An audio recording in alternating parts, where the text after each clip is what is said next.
다 함께 내 손을 주께 찬미에서 131장 찬양함으로 주일 예배를 하나님께 드리겠습니다.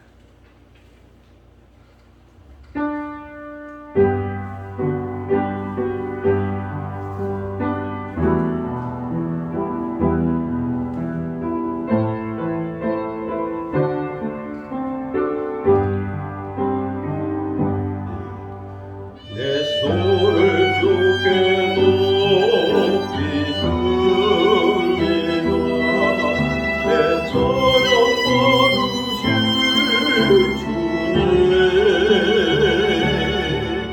내 마음을 주께 활짝 엽니다. 내 저녁 거두실 주님, 슬픔 대신 위로를 내 대신 원을 근심 대신 찬송을 찬송의 옷을 주셨네. 내 손을 주께 높이 내 손을 주께 높이 듭니다. 내 저녁 받으실 주님, 내 마음을 주께 활짝 엽니다. 내 저녁 받으실 주님.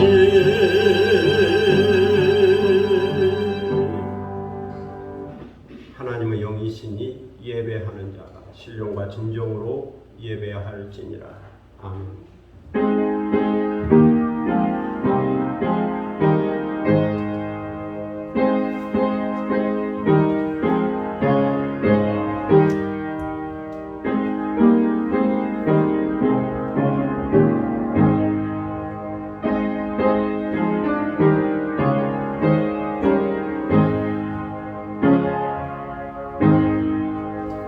영원히 찬송을 받게 합당하신 주 여호와 우리 아버지 하나님, 그 크신 능력과 사랑을 인하여 영광을 돌립니다. 죄와 사망에서 우리를 건지신 주 예수 그리스도의 구속의 은총을 길이길이 찬양하고, 오늘도 우리와 함께 하시며 날마다 새롭게 하시는 성령의 교통하심을 인하여 찬송을 부릅니다. 성부, 성자, 성령께 세세 무궁토록 영광이 있을지어다. 아멘. 다 함께 일어서셔서 찬송가 91장 부르시겠습니다.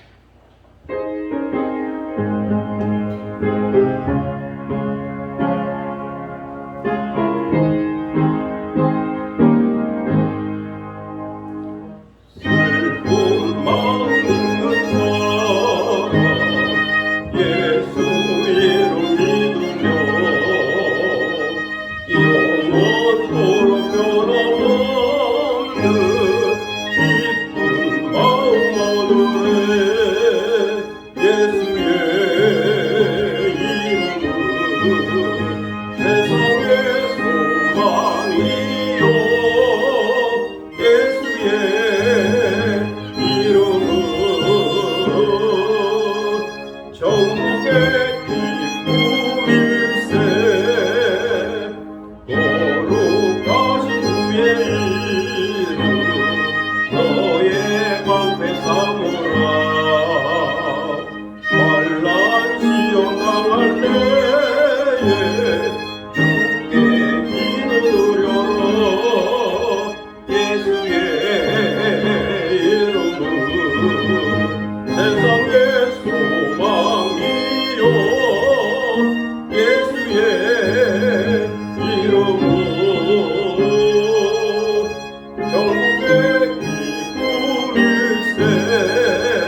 주께 경배하며 멸류관을 드리네. 예수의 이름은 세상의 소망이요 예수의 이름은 천국의 기쁨일세.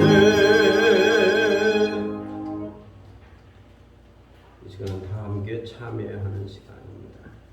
하나님께 참여 기도를 드리겠습니다. 은혜와 긍휼이 풍성하신 하나님 아버지, 성화의 계절에 저희들이 비와 바람과 햇빛 가운데 살다가 주님 앞에 다시 모였습니다. 세상은 언제나 전염병이 있고 질병이 있고 위험이 있고 재난이 있습니다. 예측하지 못하는 수많은 사고와 사건들이 있습니다. 그런 세상 속에서 저희들을 다시 불러주시고 평안한 모습으로 주님을 찬송하며 예배드리게 하시오니 감사를 드립니다. 하나님 아버지, 이 시간 겸손한 마음으로 참회하오니 저희들을 불쌍히 여겨 주옵소서. 저희 안에 알고 지은 죄도 있고 모르고 지은 죄도 있습니다. 말로 지은 죄도 있고 마음과 생각으로 지은 죄도 있고 영적으로 지은 죄도 있습니다. 드러난 죄도 있고 드러나지 않은 죄도 있습니다. 남들은 모르지만 내가 알고 있고 또 하나님께서는 중심을 보시고 감찰하신 분이오니 다 알고 계실 겁니다. 그래서 우리는 하나님을 속일 수도 없고 또 숨길 수도 없습니다. 때로 저희들이 의를 위한다고 목소리를 높였으나 고집에 붙들려 있을 때가 많았고 선을 위한다고 열심을 내었지만 위선에 빠질 때가 많았습니다. 봉사한다고 했지만 오히려 나를 알아주기를 바라는 마음이 앞서서 형식에 치우칠 때가 많았습니다. 좋은 뜻으로 말한다고 했지만 때로는 실언이 되었고 다른 사람의 허물을 덮어주기보다는 정죄할 때가 많았습니다. 다른 사람을 격려하기보다는 상처를 들추어낼 때가 많았습니다. 하나님 아버지, 저희들이 성령을 따라 산다고 하지만 여전히 믿음의 역사와 사랑의 수고와 소망의 인내가 부족했음을 고백합니다. 나를 부인하고 나의 십자가를 지고 주님을 따라가야 하고 주님의 온유와 겸손의 마음을 닮아가야 한다는 사실을 알면서도 그렇게 주님의 마음을 닮아가지 못했습니다. 때로는 교만 때문에, 때로는 탐심 때문에, 때로는 이기적인 욕심 때문에, 때로는 자존심 때문에, 때로는 무지해서 하나님의 의를 이루지 못했고 시험과 유혹을 이기지 못했습니다. 그래서 말에 실수도 많았습니다. 육체의 소욕이 이끄는 대로 불신앙적인 것을 선택하며 살기도 했습니다. 때로는 혈기의 노예가 되고 때로는 육체의 소욕과 정욕의 노예가 되어 내 소견에 옳은 대로 행할 때가 많았습니다. 이 시간 저희 안에 있는 이 무지와 게으름과 나태함과 태만과 허물과 죄악들을 고백하고 참여하오니 저희들을 불쌍히 여겨주시고 십자가의 보혈로 용서하여 주옵소서. 주의 정직한 영으로 저희들을 새롭게 하여 주시고 자원하는 심령을 회복시켜 주옵소서. 지금은 주님과 나만이 아는 죄들을 생각하며 묵묵히 참여 기도를 계속합니다.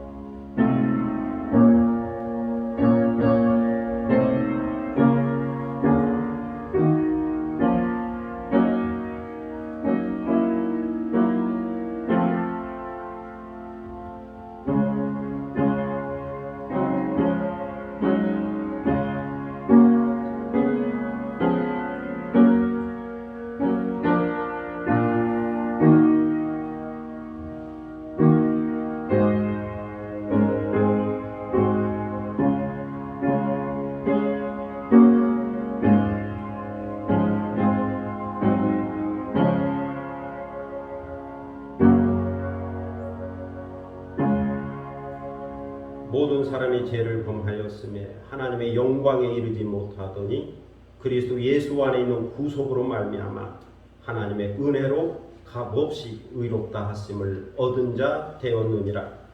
그러므로 주 예수 그리스도 안에 있는 자에게는 결코 정죄함이 없느니라. 아멘. 사도신경으로 우리의 신앙을 함께 고백하겠습니다. 전능하사 천지를 만드신 하나님 아버지를 내가 믿사오며 그의 아들 우리 주 예수 그리스도를 믿사오니 이는 성령으로 잉태하사 동정녀 마리아에게 나시고 본디오 빌라도에게 고난을 받으사 십자가에 못 박혀 죽으시고 장사한 지 사흘 만에 죽은 자 가운데서 다시 살아나시며 하늘에 오르사 전능하신 하나님 우편에 앉아 계시다가 저리로서 산자와 죽은 자를 심판하러 오시리라. 성령을 믿사오며 거룩한 공예와 성도가 서로 교통하는 것과 죄를 사하여 주시는 것과 몸이 다시 사는 것과 영원히 사는 것을 믿사옵나이다. 아멘. 자리에 앉으시겠습니다. 성시교독 39번입니다. 성시교독 39번입니다. 시편 95편 말씀을 함께 교독하도록 하겠습니다.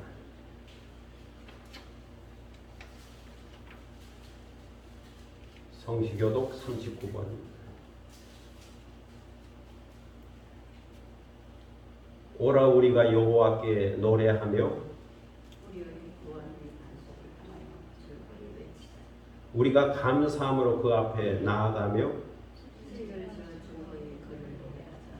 여호와는 크신 하나님이시요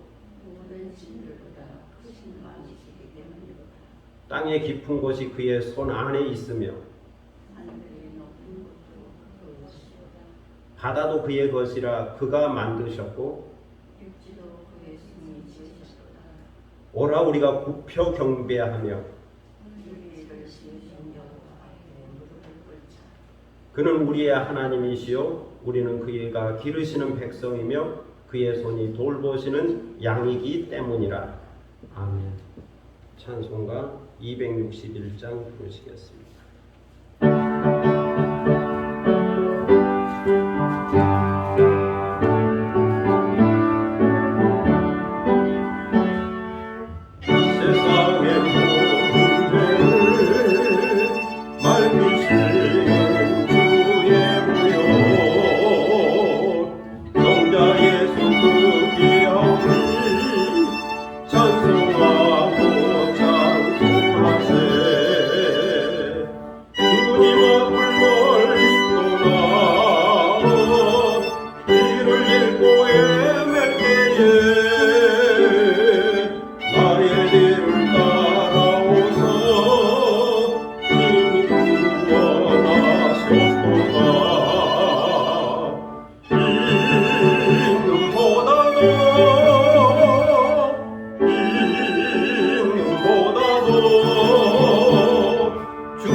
기도할 수 있기를 바랍니다.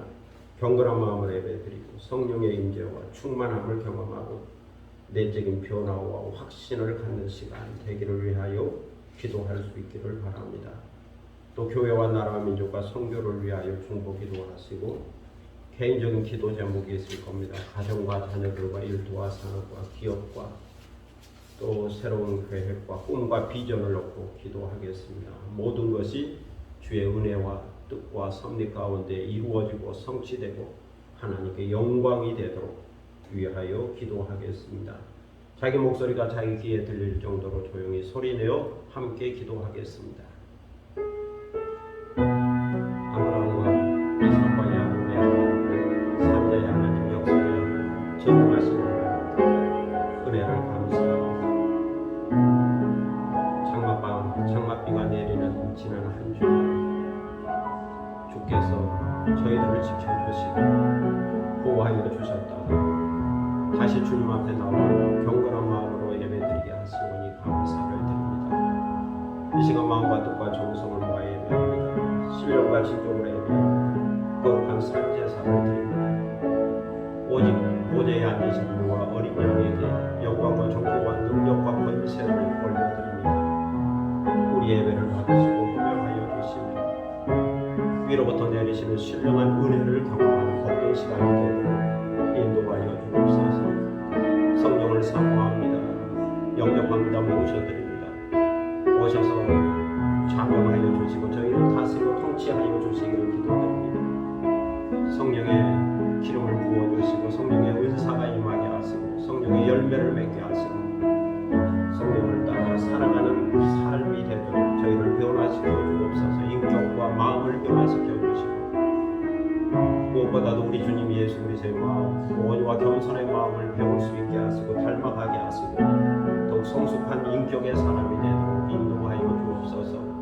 속사람을 능력으로 강건케 하여 주시고 우리를 부르시고 우리를 위하여 십자가에 달리신 예수 그리스도의 그 구속의 은혜를 더 깊이 깨닫게 하시고 또 우리에게 약속된 하나님의 나라 그 신령한 기업에 대한 소망을 굳게 붙잡을 수 있는 저희들이 되게 하여 주옵소서. 아버지 하나님, 오늘도 이 교회를 기억하여 주시고 반석 위에 세워진 교회, 우리의 권세가 이기지 못한 교회, 천국의 열쇠를 간직한 교회가 되게 하시고 진리의 기도가 더가 되게 하시며 만민이 기도하는 아버지의 자 되게 하시고 하나님의 살아계신 우리 주 예수 그리스도의 주되심을 증거하고 나타낼 수 있도록 인도하시고 여호와께서 하나님이신 것을 드러낼 수 있도록 인도하여 주시고 오직 하나님께 영광의 찬송과 예배를 드리는 교회가 되도록 인도하시고 만 백성을 구원의 길로 인도하는 교회가 되도록 인도하여 주옵소서.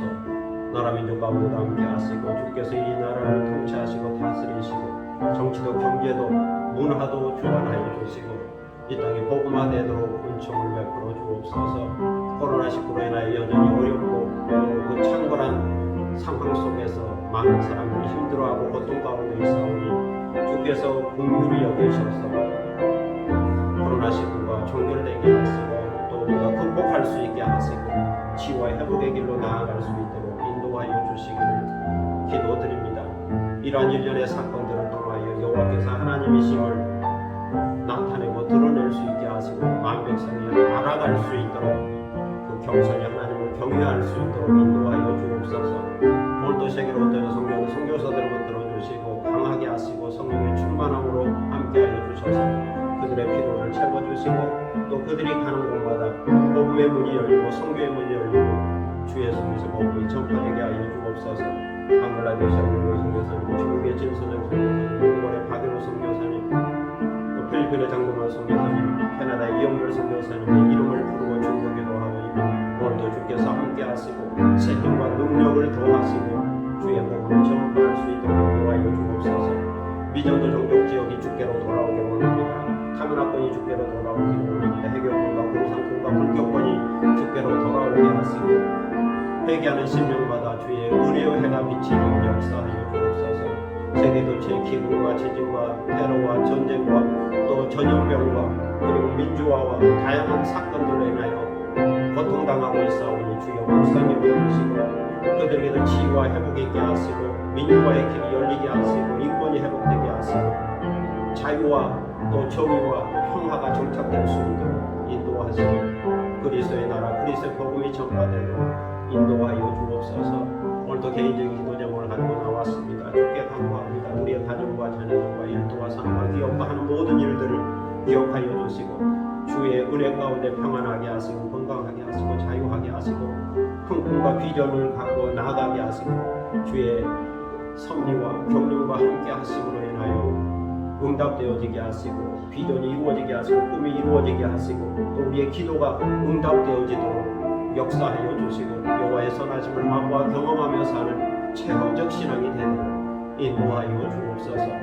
우리에게 건강을 주시되 영적으로 건강하게 하시고 정신적으로 이성적으로 건강하게 하시고 또 육체적으로도 건강하게 하셔서 항상 전인적 건강, 통전적 건강을 유지하게 하시고 영이 정신을 주도하고 정신이 육체를 주도하는 온전한 인간상 하나님의 형상으로 회복되는 저희들이 되게 하여 주시고 건강함으로 일하고 건강함으로 사랑하고 건강함으로 섬기고 건강함으로 하나님의 뜻을 이루어가도록 인도하여 주옵소서. 거룩하시고 존귀하신 아버지 하나님 은혜를 감사합니다. 오늘도 간구하오니 우리의 간구를 들으시고 하늘문을 열어 저에게 복을 내려주시고 응답하여 주시기를 기도드립니다. 하나님의 말씀 앞에 있습니다. 말씀하여 주옵소서. 요한 사도를 통하여 주신 요한복음을 통하여 주시는 말씀을 듣습니다. 새롭게 깨닫게 하시고 새롭게 확신을 얻게 하시고 새롭게 결단하게 하시고 말씀이 이끌어가는 대로 저희가 순종하며 말씀을 따라갈 수 있도록 인도하여 주시고 말씀을 통하여 우리 주 예수 그리스도를 만나고 발견할 수 있도록 인도하여 주옵소서. 이 시간을 주님께 의탁하오며 예수 그리스도의 이름으로 기도드립니다. 아멘.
하나님의 말씀은 요한복음 1장 29절로 34절입니다.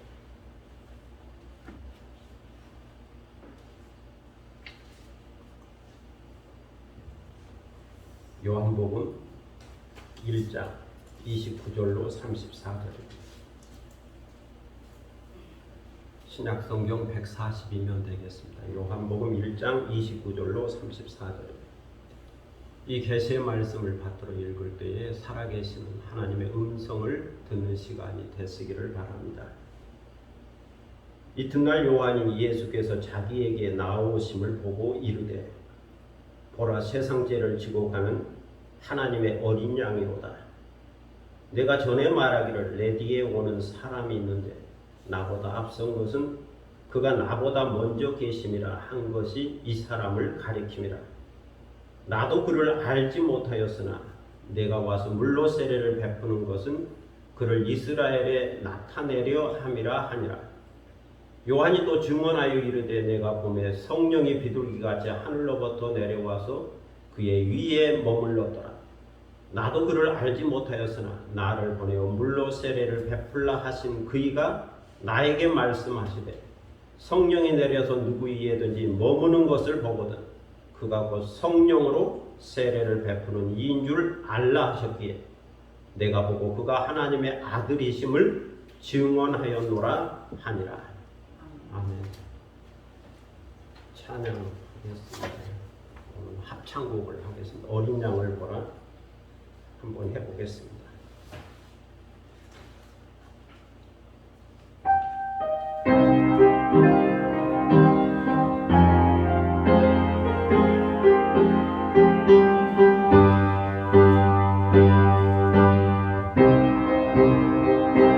세상 죄 지도가는 어린 양을 보러 세상 죄 지고 가는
어린 양을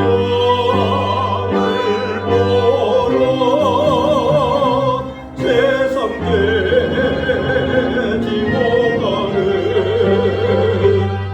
어린 양을 보라 어린 양을 보라.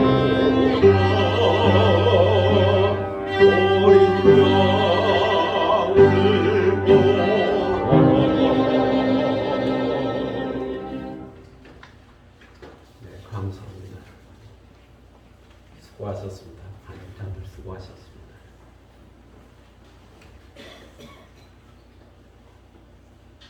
작가 릭 이절의 위기라는 책에 나오는 이야기입니다. 제리스 브라간이라는 청년이 죄를 지어 테네시주의 교도소에 수감되었습니다. 교도소는 간수들의 관리하에 있음에도 불구하고 양육강식의 방식으로 운영되고 있는 정글과도 같은 곳이었습니다. 그런데 그곳에 왜소해 보이는 두 남자가 있었고, 이상한 것은 아무도 그들을 건들지 않는다는 겁니다. 이 사실이 궁금했던 제리스가 옆에 있는 다른 죄수에게 물어보았습니다. 저기 두 사람은 누군데 왜 아무도 건들지를 못합니까? 그러자 옆에 있는 죄수가 두 남자의 근처에 있는 거울을 가리키며 말했습니다. 저기 저 사람 보이지요? 저 사람이 저 두 사람의 아버지입니다. 아들들을 보호하기 위해서 일부러 죄를 저질러 3년형을 받고 이곳에 와 있습니다. 두 사람의 아버지는 테네시 주에서 싸움을 잘하기로 유명한 사람이었죠. 아버지는 두 아들보다 몇 년 앞서 교도소를 나갔습니다. 그러나 여전히 그 두 형제를 건드리는 사람은 없었죠. 이미 교도소의 모든 사람들이 그 형제의 아버지가 누군지를 알고 있었기 때문입니다. 이 이야기에서 우리는 나를 지키고 나를 보호하시는 분이 누구냐 하는 것은 매우 중요하다는 사실을 깨닫게 됩니다. 누가 나와 함께 하느냐? 누가 나를 구원하느냐? 누가 나의 힘이 되고 산성이 되고 방패가 되느냐? 여기서 우리는 우리 주 예수 그리스도의 하나님 아버지께서 우리와 함께 계시다는 것을 알아야 합니다. 구약 성경에는 선지자 또는 예언자가 등장하고 있습니다. 선지자라는 하나님의 뜻, 하나님의 말씀을 전하는 사람. 말씀을 전한다, 예언한다. 미래의 사건을 예언한다. 그래서 예언자라는 표현도 씁니다. 선지자란 오늘의 시대를 향하여 회개하라고 외친 사람이요, 미래에 되어질 일에 대하여 경고한 사람입니다. 하나님의 심판과 구원을 함께 말씀한 사람이죠.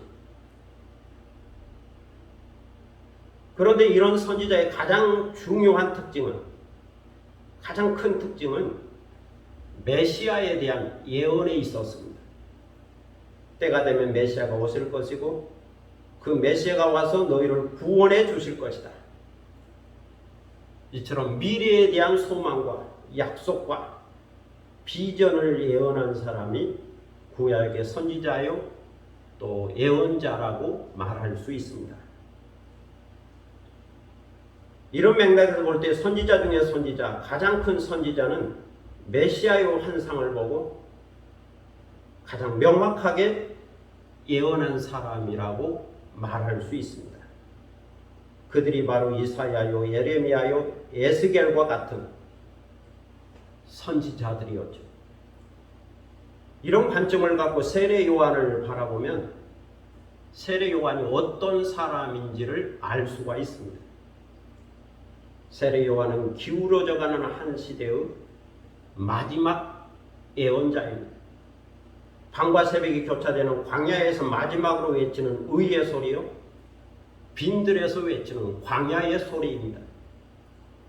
그는 광야에서 환상을 보며 새벽을 기다리는 광야의 별이요, 지고아를 막론하고 거침없이 제사함을 얻게 하는 회개의 세례를 전파하는 고독한 하늘의 소리입니다. 그리고 회개에 합당한 열매를 맺으라고 외치면서 주의 길을 예비하고 평탄하게 하는 카리스마적 예언자입니다. 그리고 인간적으로는 자신을 아는 겸손한 자요, 끝까지 주의 길을 평탄하게 하려고 그 길을 걸어갔던 충성된 종입니다. 이처럼 세례 요한은 짧은 시간이었지만 가장 명확하게 예수 그리스도의 복음을 전한 선지자였습니다. 비록 자신은 그리스도도 아니요 엘리야도 아니요 그 선지자도 아니라고 고백했지만 주님은 그가 엘리야와 같은 큰 선지자라고 말씀해 주셨습니다. 세상에 태어난 중에 가장 큰 자라고 높여주셨죠. 선지자 중에 선지자라고 세례 요한을 높이 평가해 주셨습니다. 이런 세례 요한이 예수께서 자기에게 나옴을 보고 말했습니다. 보라, 세상 죄를 지고 가는 하나님의 어린 양이로다. 내가 전에 말하기를 내 뒤에 오는 사람이 있는데 나보다 앞선 것은 그가 나보다 먼저 계심이라 한 것이 이 사람을 가리킴이라. 나도 그를 알지 못하였으나 내가 와서 물로 세례를 주는 것은 그를 이스라엘에게 나타내려 함이라 하니라. 세례 요한은 예수님을 가리켜 말씀하고 있습니다. 보라, 세상 죄를 지고 가는 하나님의 어린 양이로다. 예수는 선지하시는 로고스지요. 은혜의 은혜가 충만한 로고스죠. 하나님의 계시자로서의 로고스죠. 그 로고스가 육신이 되고 사람이 되신 하나님의 아들이시죠. 그런데 세례 요한은 그 로고스를 가리켜 세상 죄를 지고 가는 하나님의 어린 양이라고 증거하고 있습니다. 세상 죄를 지고 가는 하나님의 어린 양이다. 창세기 4장에 보면 아벨의 어린 양이 처음 등장합니다. 여기 보면 아벨은 양의 첫 새끼와 그 기름으로 하나님께 제사를 드렸죠. 그러자 하나님께서 아벨과 그의 제물을 받으셨습니다. 어린 양의 피와 그 기름을 받으셨다. 하나님께서 아벨이 드린 어린 양의 제사, 어린 양의 피의 제사를 받으시고 연락하셨다는 겁니다. 이때부터 어린 양으로 드린 피의 제사가 있었던 거죠. 다음으로 출애굽기 12장에 나오는 6월절 어린 양. 모세가 이스라엘 자손들을 데리고 애굽에서 나오려고 할 때 애굽왕 바로가 거절을 했습니다. 그 마음이 완악하고 강팍하여 이스라엘 자손을 내보지 않았죠. 그래서 하나님은 모세를 통하여 10가지 재앙을 내리셨습니다. 좋게 말하면 듣지 않으니까 10가지 재앙을 내리셨죠. 그 마지막 재앙이 장자의 죽음입니다. 장자의 죽음이란 처음 태어난 것의 죽음이지. 애굽에 살고 있는 모든 사람은 그가 자유인이든지 종이든지 또는 가축이든지 동물이든지 모든 처음 난 것, 초태생, 장자는 다 죽이겠다는 겁니다. 이것을 통하여 애굽 사람들은 하나님께서 구별하여 세운 것이 이스라엘이라는 사실을 알게 될 것이라고 말씀하셨죠. 그리고는 모세에게 말씀합니다. 이스라엘 자손들은 흠없는 어린 양을 잡아라. 그 피를 문설주와 임방에 바르라. 어린 양의 피를 문틀의 기둥에 바르라. 그리고 무교병이라고 하는 누룩 없는 떡과 쓴 나물을 먹어라. 그러면서 이것이 여호와의 유월절이라고 말씀하셨습니다. 이제 그 밤에 죽음의 사자가 애굽의 온 지역을 진압할 때 처음 태어난 장자와 가축의 초태생은 모두 다 죽이게 될 겁니다. 곡소리가 각 가정마다 울려 퍼지게 될 겁니다. 그런 곡소리가 이전에도 이후에도 없을 정도로 엄청난 죽음의 사건이 온다는 겁니다. 그러나 어린 양의 피가 문설주 문틀의 기둥에 발라져 있는 이스라엘 자손들의 집 장자들에게는 재앙이 내리지 않을 거라고 말합니다. 죽음의 사자가 그 어린 양의 피를 볼 때에 넘어갈 겁니다. 지나갈 겁니다. 패스오버, 통과할 겁니다. 간과하다, 지나간다, 뛰어넘어간다. 패스오버. 이것이 유월절입니다. 뛰어넘어간다는 뜻입니다. 이 유월절 어린 양의 피로 인하여 이스라엘의 장자는 구원을 얻고 자유를 얻게 된다는 겁니다. 그 후에 이스라엘 자손이 광야에 있을 때에 하나님은 모세에게 어린 양의 피로서 제사함을 얻는 제사를 드리라고 말씀하셨습니다. 피의 제사를 드려라. 그래야 제사함을 받고 거룩하라고 말씀하셨죠. 이를 위하여 제사장은 반드시 어린 양으로 제물을 삼아 피의 제사를 드려야 하는 거죠. 여기서 우리는 6월절의 어린 양과 광야의 어린 양이 하나님께 드려진 피의 제사라는 것을 알 수가 있습니다. 이것은 구원과 속죄를 얻게 하는 어린 양의 피, 어린 양의 생명이요, 어린 양의 피. 이처럼 어린 양은 하나님 앞에 드려진 희생제물이요 속죄제물이요 대속제물이요. 사람이 죄를 지어서 사람이 피를 흘리고 생명을 희생해야 하는데 뭐 그럴 수 없으니까 어린 양이 대신 피를 흘리고 죽는 거죠. 그리고 그 피를 뿌림으로 죄 사함을 얻었습니다. 그런데 구약의 어린 양은 예수 그리스도의 그림자였죠. 그것이 유월절의 어린 양이든지 광야의 어린 양이든지 모든 어린 양의 피는 예수 그리스도의 십자가를 상징하고 있습니다.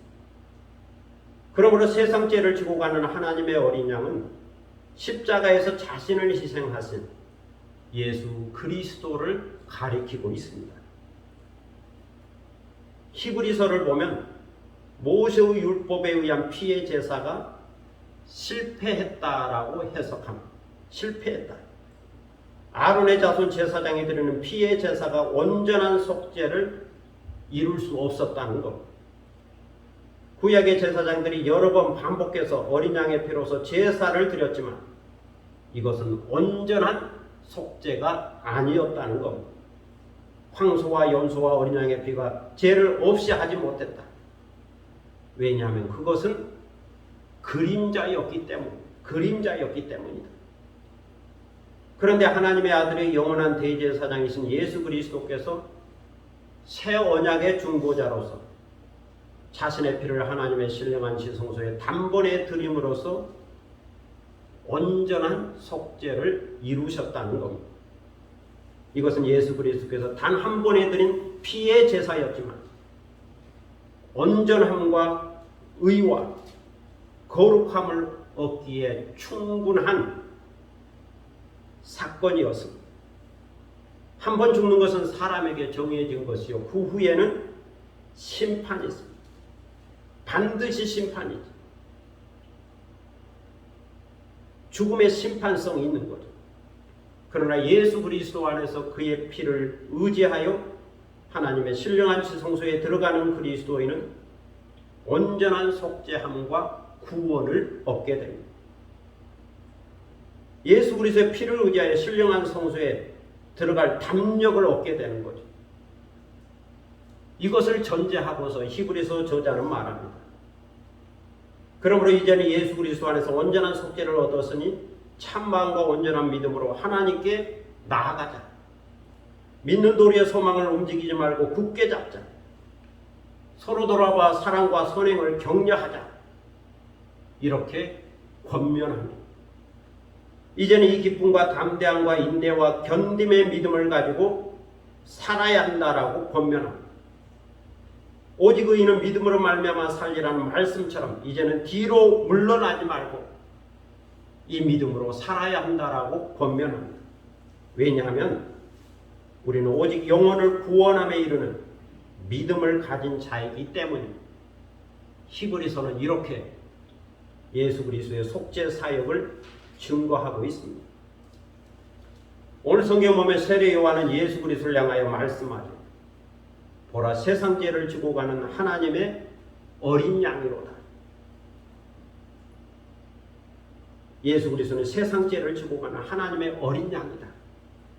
자신을 단번에 십자가에 들이심으로써 온전한 속죄와 온전한 거룩함을 이루신 하나님의 어린 양이다. 희생양이다. 이렇게 증거하고 있습니다. 그런 다음 세례 요한은 예수 그리스도는 내 뒤에 오시는 분이시지만 실상은 나보다 앞선 자라고 말하죠. 선제하신 그리스도다. 선제, 먼저 존재하신 분이다. 그분이 예수 그리스도여 하나님의 어린 양이다. 사실 나는 그를 잘 알지 못하지만 그가 내게 왔을 때 내가 물로 세례를 베풀었다. 내가 그에게 물로 세례를 베푼 것은 그를 이스라엘에게 나타내려고 그런 것이다 라고 말합니다. 예수 그리스도께서 왜 세례 요한에게 세례를 받았을까요? 어찌하여 회개를 상징하는 물세례를 받았을까요?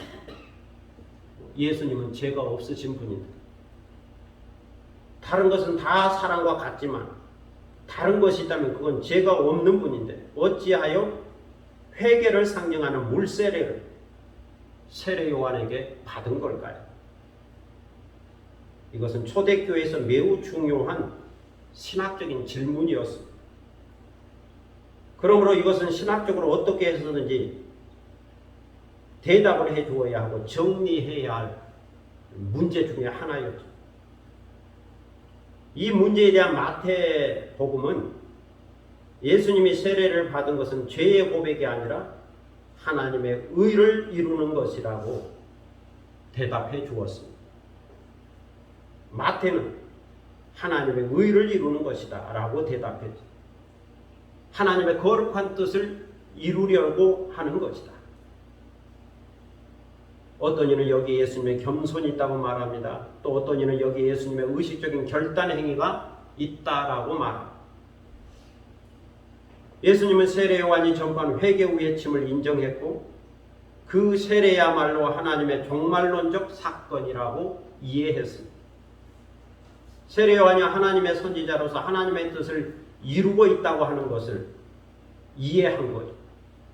그래서 예수님은 이 종말론적인 하나님의 역사에 적극적으로 참여하게 된 겁니다. 동참하게 된 겁니다. 자기가 세례 받음으로써 세례 요한의 세례가 하나님의 뜻에 의한 합법적인 것임을 증명해 준 거죠. 이것이 하나님의 의를 이루는 것이라 말씀하고 있습니다. 그런데 세례 요한의 입장에서는 예수께서 그리스도이심을 이스라엘에게 나타내도록 하기 위하여 세례를 주었다라고 고백합니다. 예수께서 그리스도이심을, 메시아이심을 이스라엘 백성들에게 나타내도록, 이스라엘 백성들에게 증거하기 위하여, 알리기 위하여 자기가 세례를 주었다는 겁니다. 그래서 예수님이 세례를 받게 되었다는 거죠. 이 세례받는 상황을 세례 요한은 32절로 34절에서 이렇게 증거합니다. 내가 보매 성령이 비둘기같이 하늘로서 내려와서 그의 위에 머물렀더라.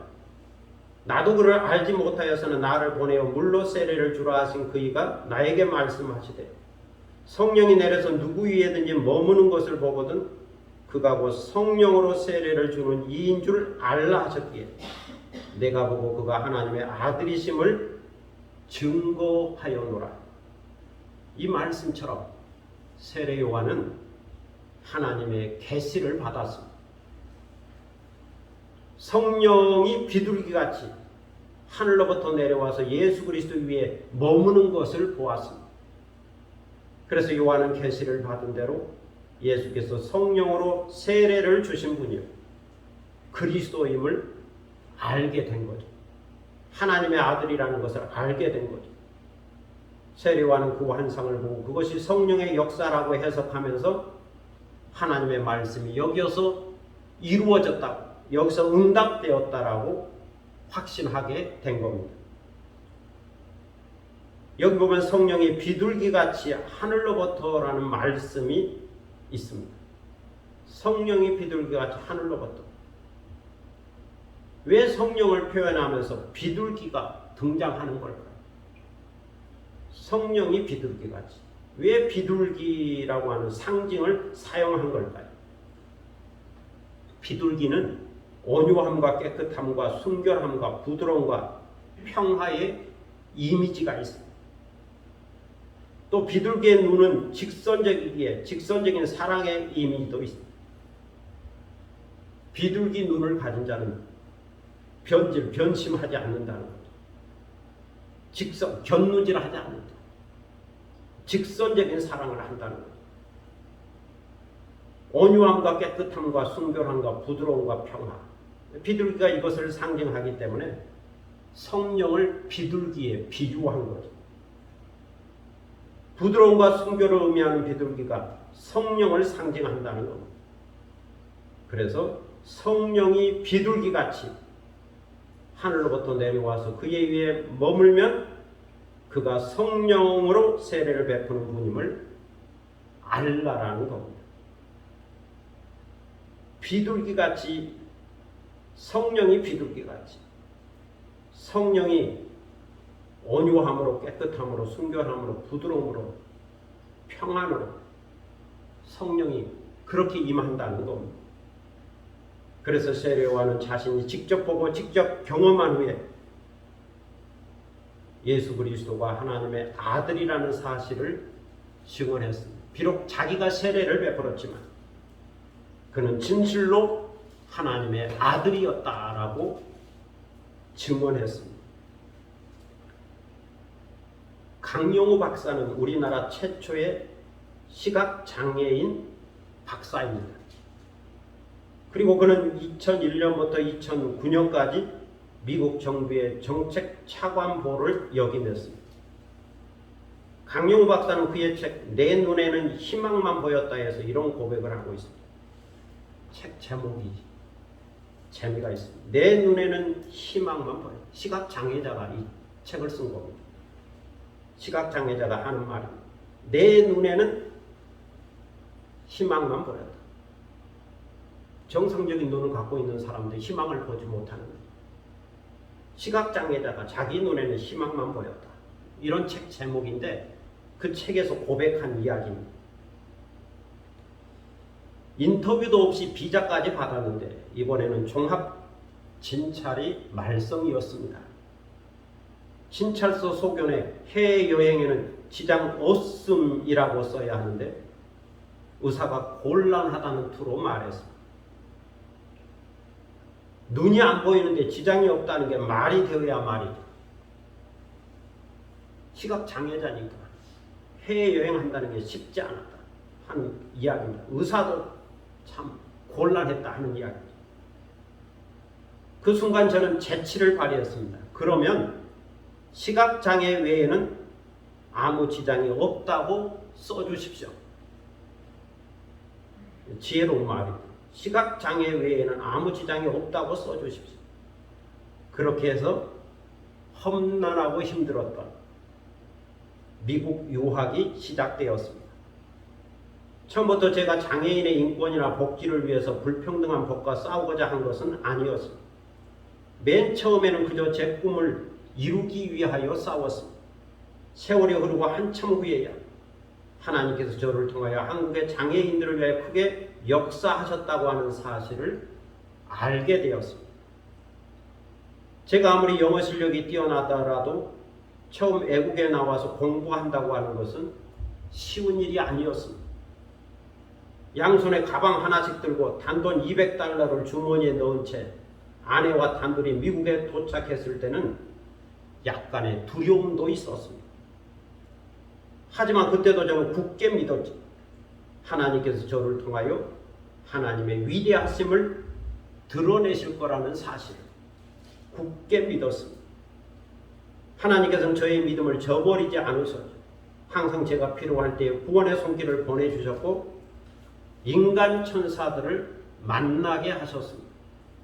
지금 돌이켜보면 하나님께서는 저의 장애를 저 자신만의 축복이 아니라 세상을 조금 더 아름다운 곳으로 만들기 위한 계획이었던 것 같습니다. 그래서 저를 축복의 도구로 사용하시기 위하여 만남 하나하나를 계획하고 미리 준비해 놓으셨던 것입니다. 시각장애인의 고백입니다. 여기서 생각해 봅니다. 건강한 몸으로도 해외 유학이 결코 쉽지 않을 때였죠. 그런데 시각장애인으로 유학을 가서 박사학위까지 취득했다고 하는 사실은 그 자체로 놀라운 일이요 기적과도 같은 일입니다. 그런데 강용우 박사는 말합니다. 이 모든 일은 하나님의 섭리와 계획 안에서 이루어진 일이었습니다. 나를 통하여 역사하기 위하여 하나님께서 행하신 일이었습니다. 하나님의 은혜였습니다. 이렇게 고백하고 있습니다. 성도 여러분, 하나님의 어린 양으로서 예수 그리스도와 그의 세례 받으심과 그의 공생애와 십자가 사건은 하나님의 뜻과 경륜과 섭리 가운데 이루어진 것이었습니다. 모든 것이 하나님의 손 안에서 주권 안에서 이루어진 사건이요. 이처럼 오늘의 시대를 살아가는 우리에게도 하나님의 손길이 있습니다. 하나님의 뜻과 섭리와 경륜이 있습니다. 우리 가운데 일어나는 모든 일들과 사건과 상황 속에는 하나님의 놀라운 계획이 있습니다. 하나님께서 하나님이신 것을, 여호와께서 하나님이신 것을 나타나게 하고, 예수 그리스도께서 하나님의 아들이요 세상 죄를 지고 가는 하나님의 어린 양이요 우리의 구원자이심을 나타나게 하려는 하나님의 연출이 있습니다. 이러한 하나님의 섭리와 경륜을 우리가 믿을 수 있어야 합니다. 오늘도 하나님의 아들이요 하나님의 어린 양이신 예수 그리스도를 믿음으로 속죄함을 얻고 비둘기같이 온유한 성령께서 감동을 주시는 대로 하나님의 섭리와 뜻 가운데서 그리스도를 증언하고 또 나타내며 사는 여러분이 되시기를 축복합니다. 기도하겠습니다. 보라 세상 죄를 지고 가는 하나님의 어린 양이로다. 세례 요한의 놀라운 증언을 들었습니다. 우리는 이 한 절에, 이 한 문장의 말씀을 통하여 구약시대의 제사의식과 예수 그리스도의 십자가 사건을 같이 연상하고 같이 생각하게 되고, 어린 양이라는 그 자체가 희생제물이요 또 그 피를 뿌림으로 속죄함을 얻는다고 하는 그 놀라운 사실을 깨닫게 됩니다. 아버지 하나님, 예수 그리스도의 고난과 예수 그리스도의 십자가와 그리고 흘리신 피를 우리가 깊이 묵상하게 하시고 그 안에서 제사함과 속죄함과 자유함과 구원을 얻게 하여 주시고, 그분이 하나님의 아들이요 말씀이 육신이 되신 분이요 또 우리의 구주요 그리스도임을 증거하고 나타내는 삶이 되도록 인도하여 주옵소서. 세례 요한은 이렇게 예수 그리스도에게 세례를 베풀면서 그가 그리스도인 것을 세상에 나타내려 한다 증언하고 있습니다. 우리도 세례 요한처럼 증언할 수 있게 하시고, 먼저 우리 자신이 십자가의 사건을 경험하고 속죄함을 얻고 자유함을 얻을 수 있게 하시고, 우리에게 주어진 모든 일들을 통하여 또 사건들과 경험과 삶을 통하여 그리스도를 드러내고 하나님의 영광을 드러내고 하나님의 귀한 뜻을 드러낼 수 있는 삶이 되도록 인도하시고, 그래서 우리가 하나님의 손 안에 주권 안에 섭리와 경륜 안에 있음을 언제나 고백하며 사는 삶이 되도록 인도하여 주옵소서. 감사드리며 예수 그리스도의 이름으로 기도드립니다. 아멘. 찬송 538장 보시겠습니다.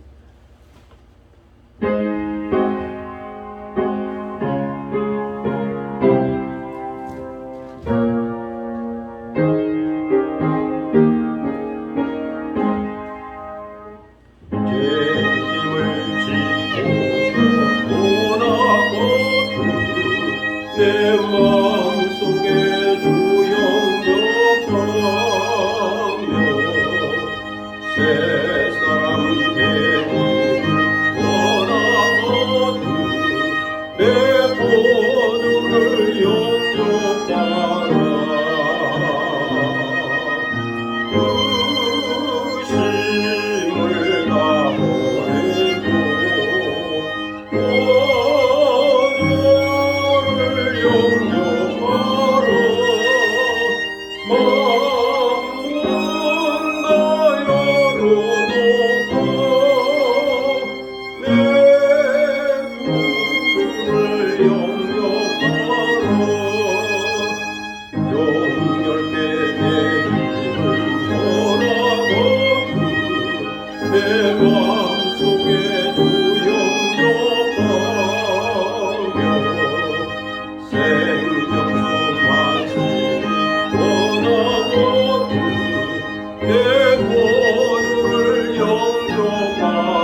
내 모두를 영접하라 거심을 따버리고 너를 영접하라 만문 다 열어놓고 내 구주를 영접하라. 이제 다 함께 일어서셔서 630장 부르심으로 하나님께 봉헌하겠습니다.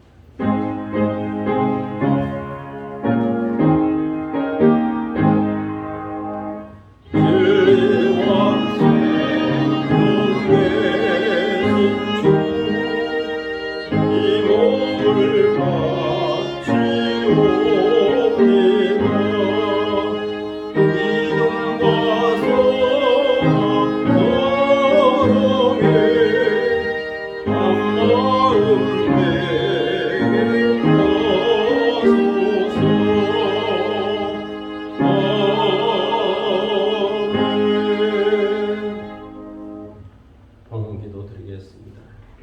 만복의 근원 되시는 아버지 하나님, 복 주심하고 약속한 성의를 맞이하여 주님 앞에 나왔습니다. 경건한 마음으로 예배드립니다.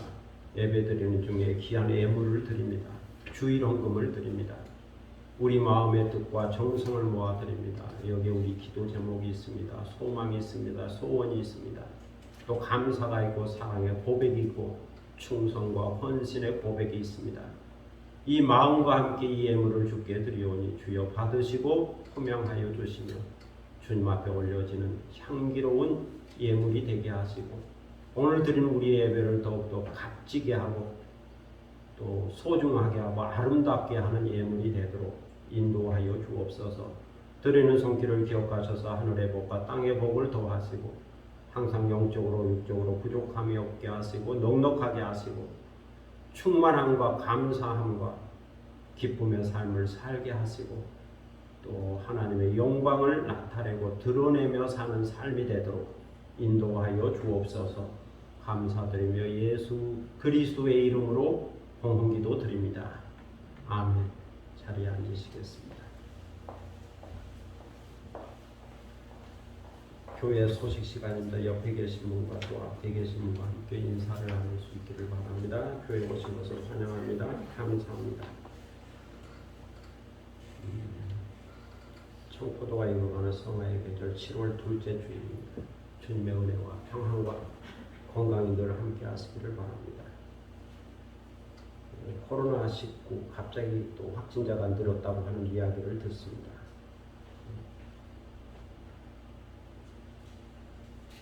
그래서 대면 예배가 안 된다고. 그런데 이제 예배 종사 그 방송실 뭐 여러 가지 그 인원은 20명까지는 된다고 그래요.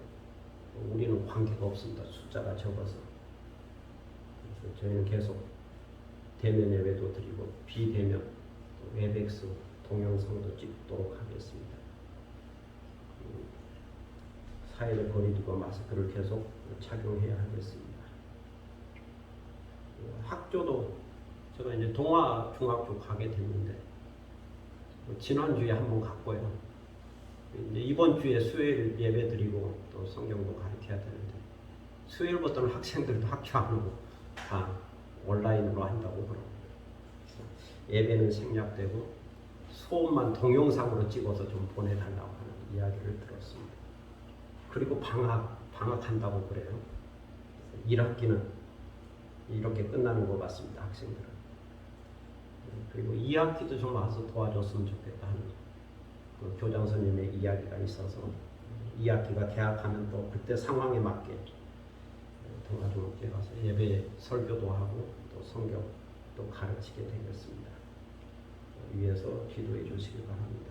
경건에 이르기를 훈련하는 성도들의 삶이 되시기 바랍니다. 시 한 편 낭송하겠습니다.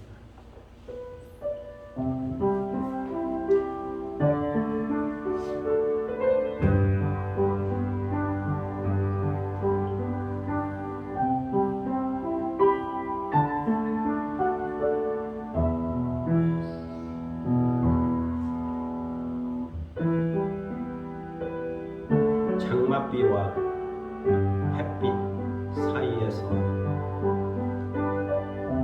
바람이 부니 나뭇가지 흔들리고 먹구름 몰려오니 우르르 쾅쾅 장맛비 쏟아진다. 태양빛이 화살처럼 하늘로부터 날아와 땅에 꽂히니 넘실거리는 은빛 바다 사람들을 부른다. 여름에는 장맛비가 더 좋은지 태양빛이 더 좋은지 알 수 없으나 사람들은 자기에게 없는 것을 더 부러워한다. 장맛비와 햇빛 사이에서 꽃은 향기로 열매는 싱그러운 빛으로 익어가는 계절에 설익은 마음 하나 더 넓히고 싶다. 설익은 마음 더 익어가야 하겠습니다. 이제 다 함께 일어서셔서 주만 바라볼지라 시와 참 353자 부르시겠습니다.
너를 어느 때나 바라보시고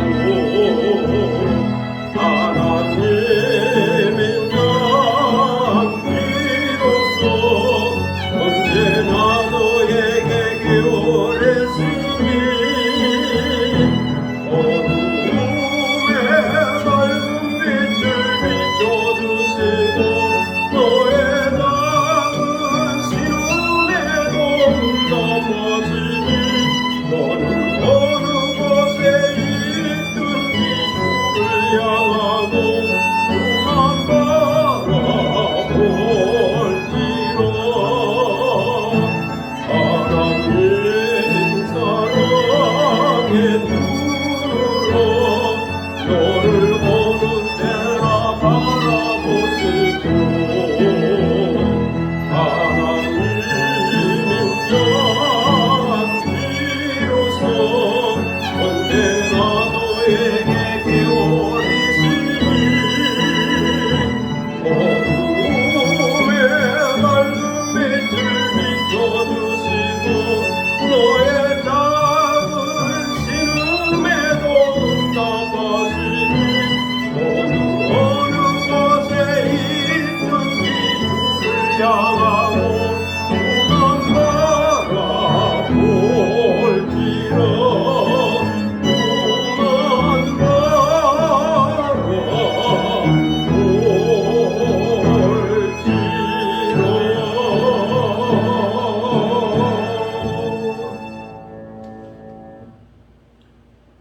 지금은 세상 죄를 지고 가는 하나님의 어린 양 우리 주 예수 그리스도의 은혜와 아버지 하나님의 극진하신 사랑과